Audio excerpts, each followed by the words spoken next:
আজকের এই নবাগত সদস্য সম্মেলনে যার গুরুত্বপূর্ণ বক্তব্য শোনার অপেক্ষায় অপেক্ষমান আজকের এই সদস্য সম্মেলনের মহতারাম প্রধান অতিথি ইসলামী আন্দোলন বাংলাদেশের সিনিয়র নায়েবে আমির, লাখো কোটি জনতার ধর্মীয় আধ্যাত্মিক রাজনৈতিক রাহবার, বিশ্ব মুসলিম উম্মার রাজনৈতিক বিপ্লবী সিপাহসালার, কৃষক শ্রমিক মেহনতি খেটে খাওয়া মানুষের হৃদয়ের স্পন্দন, বরিশালবাসীর অতি আপনজন শাইখুল হাদিস আল্লামা আলাজ হযরত মাওলানা মুফতি সৈয়দ মোহাম্মদ ফয়জুল করিম শাইখে চরমনাই বক্তব্য নিয়ে আসছেন আলাজ হযরত মাওলানা মুফতি সৈয়দ মোহাম্মদ ফয়জুল করিম শাইখে চরমনাই। নাহমাদু ওয়া নুসাল্লি আলা রাসূলিহিল কারীম, আম্মা বাদ, ফাউযু বিল্লাহি মিনাশ শাইতানির রাজীম, বিসমিল্লাহির রহমানির রহিম।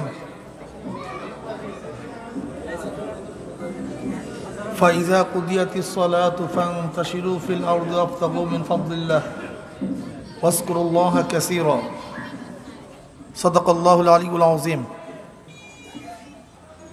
সবাই দুরূদ শরীফ আল্লাহুম্মা সাল্লি আলা মুহাম্মদ ওয়া আলা আলি মুহাম্মদ। ইসলামী শ্রমিক আন্দোলন চরমনাই ইউনিয়ন সাংগঠনিক থানা শাখা কর্তৃক আয়োজিত আজকে সম্মেলনের সম্মানিত সভাপতি, প্রধান অতিথি হজরত পীর সাহেব হুজুর চরমনাই দামাত বরকাতুহুল আলিয়া, যেহেতু তিনি আসলে অটোমেটিক প্রধান অতিথি সে হয়ে যান, তিনি ছিলেন না বিধায়ী আমাদের নাম দেওয়া হয়েছিল।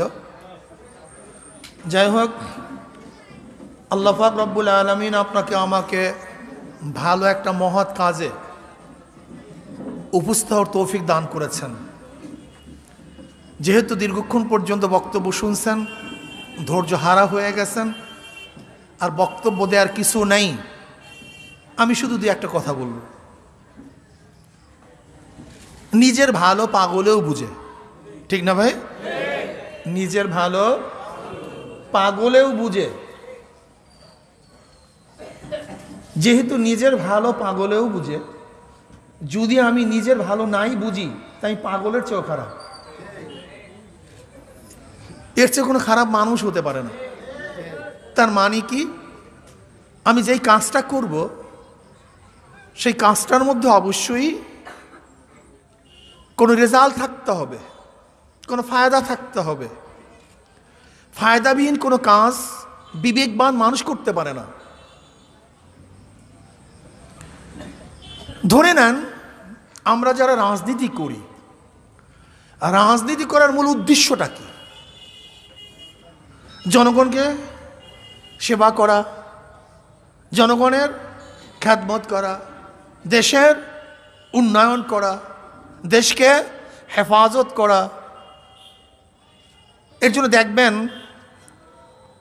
প্রত্যেকটা প্রার্থী, চাই সে মেম্বার হোক, এমপি হোক, সবার বক্তব্যের মধ্যে থাকে জনগণের সেবা করার সুযোগ দিন। তার রাজনীতি করার মূল উদ্দেশ্য হলো জনকল্যাণ, দেশের কল্যাণ। যদি এইটাই মূল উদ্দেশ্য হয়ে থাকে, তাহলে প্রশ্ন করতে চাই, যারা স্বাধীনতা উত্তর আজ পর্যন্ত বিভিন্ন দল করছেন, তাকে দেশ এবং জাতির কল্যাণ করতে পারছেন? যদি এই প্রশ্নটা বুঝতে পারেন এবং এর জবাব যদি আপনি জানেন, তাহলে আপনি সুন্দর এক পথ বেছে নিতে পারবেন। আর এই প্রশ্ন এবং উত্তর যদি না জানেন, তাহলে আপনি কোনোদিনও সুন্দর পথ নির্বাচন করতে পারবেন না। দেখেন, এই দেশটা স্বাধীন হয়েছিল তিনটা স্লোগানের ভিত্তিতে: সাম্য, মানবিক মর্যাদা, ন্যায় বিচার। সাম্য, সমান, আমি বাংলাদেশের নাগরিক, সে হিসাবে যত নাগরিক আছে তারও যে অধিকার আমি নাগরিক হিসাবে একই অধিকার। এখানে কে প্রেসিডেন্ট, কে প্রাইম মিনিস্টার, কে মন্ত্রী, কে এমপি, কে চেয়ারম্যান, কে বা মেম্বার, কে ধনী, কে গরিব, কে শিক্ষিত, কে মূর্খ, কে পুরুষ, কে মহিলা, কে আওয়ামী লীগ, কে বিএনপি, কে জাতীয় পার্টি, কে মুসলমান, কে হিন্দু, কে খ্রিস্টান, দেখার বিষয় নয়। বাংলাদেশের নাগরিক হিসাবে আমি সমান। কিন্তু আমি প্রশ্ন করতে চাই, আজকে বাংলাদেশের নাগরিক হিসাবে আমাদের মধ্যে কি সাম্যতা আছে? বরং যে আওয়ামী লীগ করে ক্ষমতাসীন, তার তো সব জায়গায় মর্যাদা আছে, কিন্তু আমি দল করি না, আমার কোনো মর্যাদা নেই। বিএনপির সময় যে বিএনপি করছে তার প্রায়োরিটি ছিল, কিন্তু যখন যে বিএনপি করে নাই তার প্রায়োরিটি নাই। আমি ধনী, আমার তো গুরুত্ব আছে, আমি ধনী না, আমার কোনো গুরুত্ব নাই। আমি অফিসার, আমার সব জায়গায় ছাড় আছে, কিন্তু আমি অফিসার না, আমার কোনো জায়গায় সুযোগ নাই। তাই যে সাম্যতার স্লোগানে দেশটা স্বাধীন হয়েছিল, আজ পর্যন্ত সেই সাম্যতা রক্ষা করতে পারিনি। মানবিক মর্যাদা আপনারা কি দেখেছেন? আজকে যারা গরিব শ্রেণী, শ্রমিক শ্রেণী, যারা খেটে খাওয়া মানুষ, যারা নিম্ন শ্রেণীর মানুষ, মনে হয় যেন তাদের সাথে ব্যবহার করা হয় পশুর চেয়েও খারাপ। এই কি মানবিক মর্যাদা? আজকে আমরা কি দেখেছি? ভারতের গোলামি করতে গিয়ে ওই কাঁটা তারের বেড়ার মধ্যে ফেলানিকে ফেলে দেওয়া হয়েছে, বাদুরের মতো ঝুলতে দেখেছি, কিন্তু বাংলাদেশ সরকার প্রতিবাদ করতে দেখি নেই। অথচ নেপালের একজন মানুষকে ভারত হত্যা করার কারণে গোটা ভারতকে নেপালের কাছে মাপ চাইতে হয়েছে, ক্ষমা প্রার্থনা করতে হয়েছে। গোটা নেপাল ভারতের সাথে সম্পর্ক ছেদ করেছে, যুদ্ধ ঘোষণা করেছে। অথচ আমরা কি দেখেছি? আমাদের বাংলাদেশ সীমান্তে প্রতিদিন কুকুরের মতো আমাদের বাংলাদেশের নাগরিককে ভারত গুলি দিয়ে হত্যা করছে, কিন্তু কেউ প্রতিবাদ করছে না। আপনারা দেখেছেন কয়েকদিন আগেও আমাদের বাংলাদেশের নাগরিককে হত্যা করা হয়েছে, গুলি দেওয়া হয়েছে, তাদের লাশের মধ্যে পচন ধরেছে, কিন্তু ক্ষমতাসীনরা ক্ষমতা রক্ষা করার জন্য তার প্রতিবাদ করতে পারে নাই। আমরা বলবো ওই ক্ষমতাসীনদের প্রতিবাদ করবে না, বরং বাংলাদেশের প্রত্যেকটা নাগরিক ঐক্যবদ্ধ হয়ে ওদের দাঁত ভাঙা জবাব দিতে হবে। আমাদের নাগরিক অধিকার মর্যাদাকে ফিরিয়ে আনতে হবে। আজকে কি দেখেছি? ইনসাফ ভিত্তিক বিচার, ন্যায় বিচার বলতে কিছু নেই। হ্যাঁ, যার সাথে কোর্টের সম্পর্ক আছে সে তো জামিন পায়, কিন্তু আমার সাথে সম্পর্ক নাই, আমি ধুকে ধুকে জেলখানায় মরতে হবে, আমার কোনো জামিন নেই। যার সাথে সম্পর্ক আছে, খুনের কেসের আসামি ঘুরতেছে, অথচ নির্বিচারে হাজারো আসামিরা আজকে জেলখানায় ধুকে ধুকে মরতেছে। হাজারো আসামিরা জেলখানায় নিরাপদ, কোনো অপরাধ নাই। আমরা যখন জেলে গিয়েছিলাম দেখেছি হাজারো আসামি যাদের কিচ্ছা লাগার মতো কেউ নেই, কিন্তু একেবারে সম্পূর্ণ দোষমুক্ত, কোনো দোষে দোষী না, ব্যাস তারা আজকে জেলে ধুকে ধুকে মরছে। আর হাজারো ফাঁসির আসামি তারা আজকে বাহিরে ঘুরছে। কোথায় ইনসাফ বিচার? আমরা কি দেখেছি? আজকে শ্রমিক, তাদের শ্রমিকের অধিকার নেই, ন্যায্য অধিকার পাচ্ছে না। আদম যে মিল, এশিয়ার মধ্যে বড় এক মিল ছিল, বন্ধ হয়ে গেছে। কিষাণ ঝুট মিল, বাংলাদেশের বিশাল এক মিল ছিল, বন্ধ হয়ে গেছে। আজকে সরকারের যতগুলো মিল সব বন্ধ হয়ে গেছে। নতুন মিল তো স্থাপন হয় নাই, বরং যা ছিল তা বন্ধ করছে।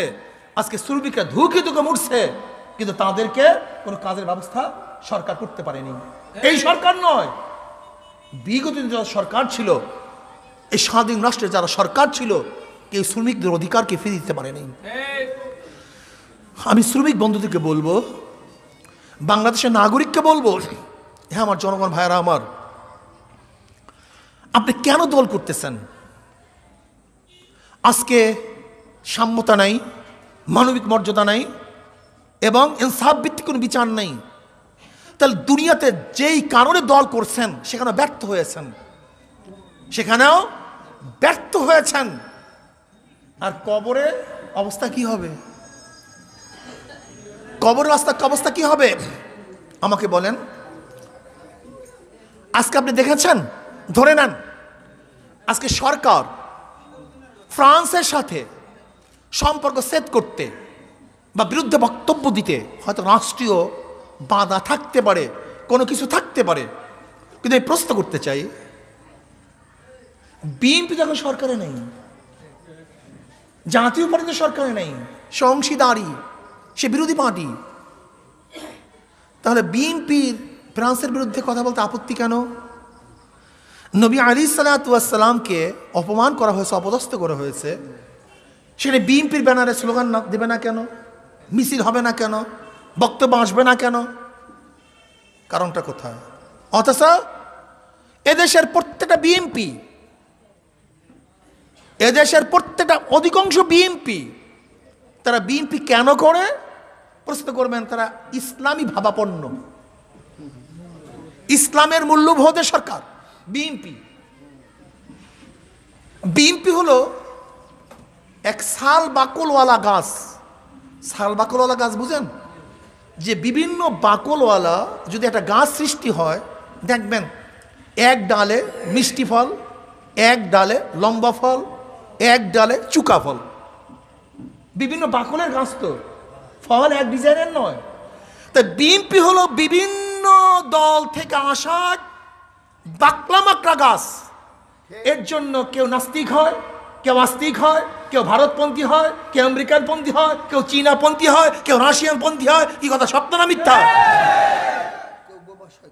এই বিএনপির মাধ্যমে যারা দেশে সুশাসন কায়েম করতে চান, আমি ওই বন্ধুদেরকে বলবো, হে আমার বন্ধুরা, হে আমার দোস্ত, বিএনপি কি ক্ষমতায় ছিল না? কথা বলেন না কেন? তাহলে 96 আসতে পারে নাই কেন? আবার 2001 ছিল না? তা 6 আসতে পারে নাই কেন? তারা তো ছিল ক্ষমতায়। পত্রিকায় কি দেখেছি? এত এত লুটপাট, এত এত আত্মসাৎ, এত টাকা বিদেশে পাচার করা হয়েছে, এত বিচার বহিত কাজ করা হয়েছে। যারা ক্ষমতায় ছিল, ঠিক আওয়ামী লীগের ব্যাপারে আজকে যা দেখতেছি, এত হাজার কোটি টাকা পাচার হয়ে গেছে। ফরিদপুরের এক ছাত্রলীগের সভাপতি, জেলার ছাত্রলীগের সভাপতি, পত্রিকায় কি দেখেছি? 2000 কোটি টাকা বিদেশে পাচার করেছে। 2000 কোটি টাকা, 1-2 টাকা নয়, 2000 কোটি টাকা মাত্র ছাত্রলীগের জেলা সভাপতি বিদেশে পাচার করেছে। কি ভাবতেছেন? কি ভাবতেছেন? মাত্র 13 থেকে বা 12 বা 13 থেকে এই 2000 পর্যন্ত 1.5 লক্ষ কোটি টাকা বিদেশে পাচার করেছে আওয়ামী লীগ সরকারের আমলে। 1.5 লক্ষ কোটি টাকা। 1.5 লক্ষ কোটি টাকা বুঝেন? দেশের বাজেটের সমতুল্য টাকা, দেশের বাজেটের সমতুল্য টাকা বিদেশ পাচার করেছে। অথচ রেমিটেন্স আসে কোথার থেকে? এই শ্রমিকদের মাধ্যমে। এই শ্রমিকদের মাধ্যমে যারা বিদেশে ভ্রমণ করেছেন, সফর করেছেন, আপনি কি দেখেছেন? আমাদের দেশের হাজারো শ্রমিক সেই মরুভূমির মধ্যে, রৌদ্রের মধ্যে কাজ করে, ঘাম ছুটতে থাকে, পিঠ পুড়ে ছাই হয়ে যায়, তাদের বিবি বাল বাচ্চা রেখে বাংলাদেশে তারা বিদেশ থেকে বাংলাদেশের টাকা পাঠায়। আর আমাদের দেশের সরকারি লোকেরা, ক্ষমতাসীন লোকেরা আর আমাদের দেশে সেই টাকাগুলিকে লুট করে, ডাকাতি করে বিদেশে পাঠিয়ে দেয়। আমাদের দেশের শ্রমিকরা বিদেশ থেকে আমাদের দেশে টাকা পাঠায়, আর আমাদের দেশের টাকাটা ডাকাতি করে আমাদের দেশের টাকা বিদেশে পাচার করে।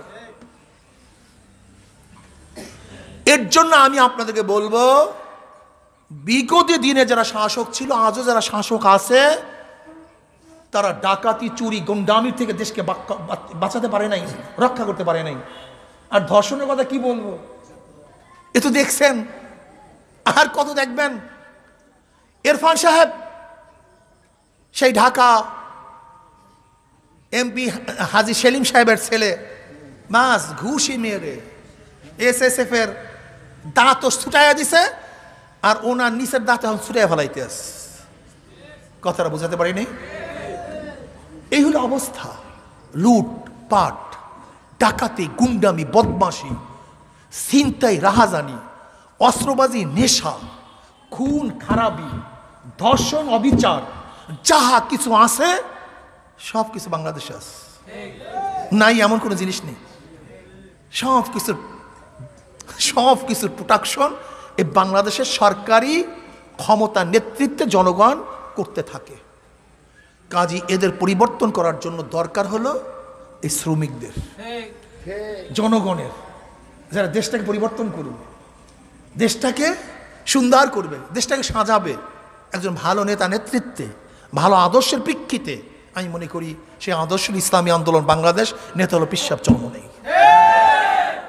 ঠিক না ভাই? একজন চেয়ারম্যানের কি ক্ষমতা আছে বলেন তো? কি ক্ষমতা আছে একজন চেয়ারম্যানের?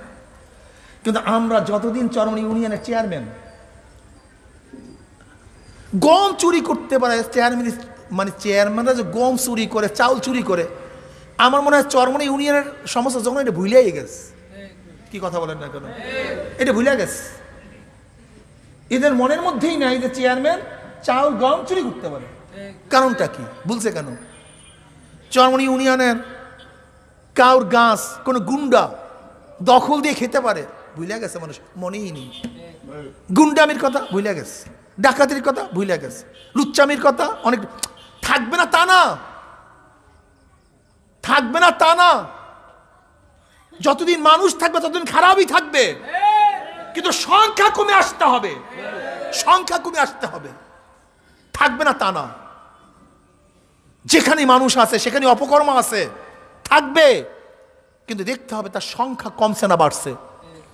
আজকে চরমনাই ইউনিয়নে আমরা চেয়ারম্যান হওয়ার পর থেকে আজ পর্যন্ত আলহামদুলিল্লাহ কোনো মানুষের ইজ্জতকে হরণ করা হয়নি, কোনো গরিবের অপমান করা হয়নি, অপদস্থ করা হয় নাই কাউকে। কারণ কি? আমরা মানবিক মর্যাদা দেওয়ার শিখছি, যে মানবিক মর্যাদা সবাই আছে, সবাই মর্যাদাশীল। সে গরিব হোক, সে ঋষি হোক, সে কামার হোক, সে মাজদুর হোক, সে মানুষ, তাকে মর্যাদা দিতে হবে, তাকে সম্মান করতে হবে, শ্রদ্ধা করতে হবে। অপমান করা যাবে না। ফট করে কাউকে মানে অপদস্থ করা, অপমান করা, এটা চরমনাই ইউনিয়নের থেকে মানুষ ভুলে গেছে, এখন আর নাই চরমনাই ইউনিয়নে।